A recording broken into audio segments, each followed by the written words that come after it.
So, what's up mga kaulo? Andito na naman tayo sa bagong episode ng aking channel. Ngayong araw na to mga kaulo, tuturo ko sa inyo kung ano-anong mga tools ang ginagamit sa paggagawa ng cellphone o pagre-repair. Sana mga kaulo, hanggang dulo ng video to ay panoorin nyo. Kung bago ka pa lang sa aking YouTube channel, paki-subscribe na lang at paki-kalimbang na lang yung bell. In case may bagong video ako, ay lagi kang updated. Salamat mga kaulo.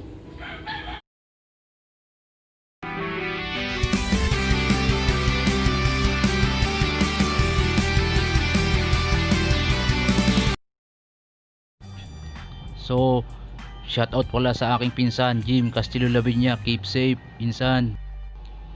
Shout out pala kay Roger Peñaranda, yung pinakamalupit na welder. Keep safe, pre. So, yun mga kaulo. Andito na tayo ngayon sa shop ng utol ko. Ito yung mga pambukas ng mga cellphone. Ito yung mga tools. Papakita ko sa inyo. Ito. Unahin natin yung screw, yung maliit na screw lang. Pambukas ng mga Vivo at Oppo, mga Huawei, ganun. Yan, yung gagamitin nyo. Iba yung sa iPhone. Dito papakita ko sa inyo yung sa iPhone. Ito yung sa iPhone. Pangloob naman to, yung pangloob ng mga pyesa, yung malalaki. Medyo malaking tornilyo. Ito yung sa labas ng iPhone. Kung tawagin yan ay secret tools. Special tools pala. Mali. Yan. Ganun pa rin yan, special tools. Yan. Susunod natin yung parang tiyani.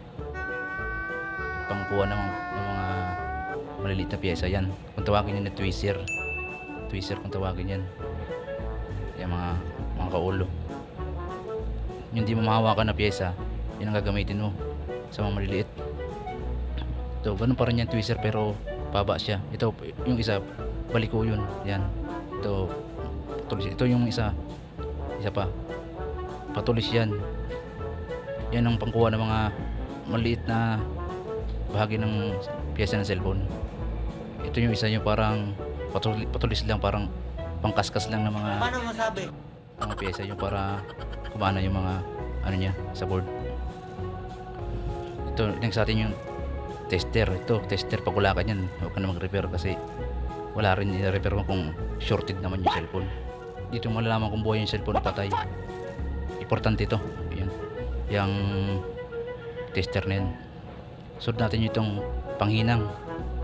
Tawagin ito panghinang ng mga yung kakabit mong pyesa, kung charging pin. Yan yung gagamitin mo. Yan mga kaulo.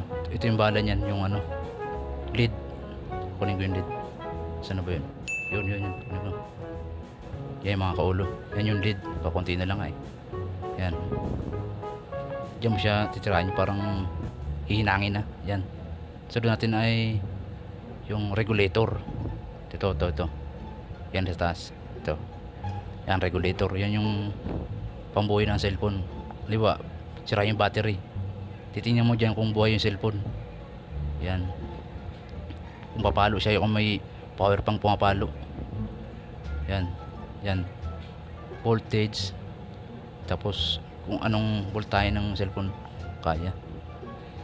Di ko na matuturo sa inyo guys kung ilang ano yan, ampere ang ano dyan. Kasi mahirap na. Yan guys. Basta yan yung ano, regulator. Ito isa. Pinakamahalaga rin to. Hot air. Kasi di mo mababaklas yung LCD pag Paano wala masabi? nito. Yung mga titigas na LCD, yung kunwari magbubukas ka ng cellphone, mga Samsung, mga Vivo, matitigas ng LCD niyan eh. Yan yung lakasan ng ano, ng init. Saka yan. Ito yung sa hangin, air. Hangin yan, kung lalakasan mo, hinaan. Nagbabaga ano niyan. Pwede kang papasok niyan pag ginawa ka mo yung dulo niyan. May init ang lumalabas diyan na ano eh, parang hangin niya. Baga yan, bumaba, nagbabaga yan. Pag minsan diyan ako nagsisindi ng sigarilyo eh. Pag walang lighter. Yan guys.